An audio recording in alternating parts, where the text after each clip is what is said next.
ഛത്തീസ്ഗഡിലെ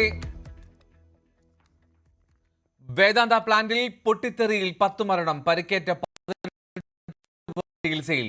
അപകടം boiler tube പൊട്ടിത്തെറിച്ചെന്ന് പ്രാഥമിക നിഗമനം. രക്ഷാപ്രവർത്തനം തുടരുന്നു.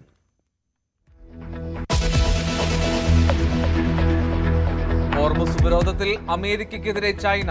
ഉത്തരവാദിത്തമില്ലാത്തതും അപകടകരവുമായ നടപടിയെന്ന ചൈനീസ് വിദേശകാര്യ വക്താവ്.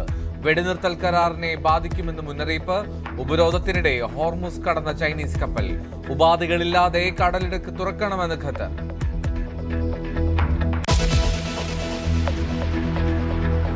പ്രധാനമന്ത്രി നരേന്ദ്രമോദിയെ ഫോണിൽ വിളിച്ച് ഡൊണാൾഡ് ട്രംപ്. വെടിനിർത്തലിന് ശേഷം ഇരു നേതാക്കളും സംസാരിക്കുന്നതാദ്യം.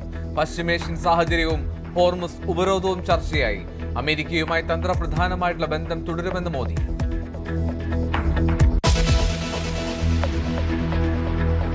പ്രതിഷേധം കനത്തിട്ടും കടുംപിടുത്തം തുടർന്ന് കണ്ണൂർ അഞ്ചരക്കണ്ടി കോളേജ് മാനേജ്മെന്റ്. വിദ്യാർത്ഥികളുമായി കൂടിക്കാഴ്ചയ്ക്ക് തയ്യാറായില്ല. ഡോക്ടർ റാമിനെ പുറത്താക്കണമെന്നടക്കമുള്ള ആവശ്യങ്ങളും അവഗണിച്ചു. നിതിൻ രാജിന്റെ മരണത്തിൽ നിർണായക തെളിവ് പോലീസിന്. പ്രിൻസിപ്പലിന്റെ മുറിയിൽ നിന്ന് കരഞ്ഞുകൊണ്ടിറങ്ങുന്നത് ദൃശ്യങ്ങളിൽ.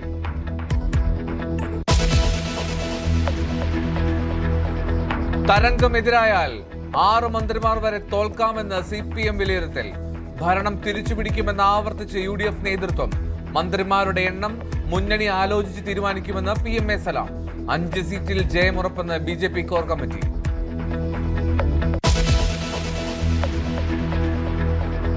ബീഹാറിൽ നിതീഷ് കുമാർ യുഗം അവസാനിച്ചു. മുഖ്യമന്ത്രി സ്ഥാനം രാജിവെച്ചു. സംസ്ഥാനത്തെ ഇനി സാമ്രാജ് ചൗധരി നയിക്കും.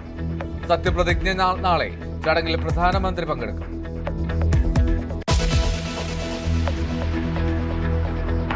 വിഷു ആഘോഷത്തിനൊരുങ്ങി മലയാളികൾ. വിപണികൾ സജീവം. ഗുരുവായൂരിൽ കണി ദർശനം പുലർച്ചെ 3 മണി മുതൽ. സന്നിധാനത്ത് അയ്യപ്പനെ കണി കാണാൻ വൻ തിരക്ക്.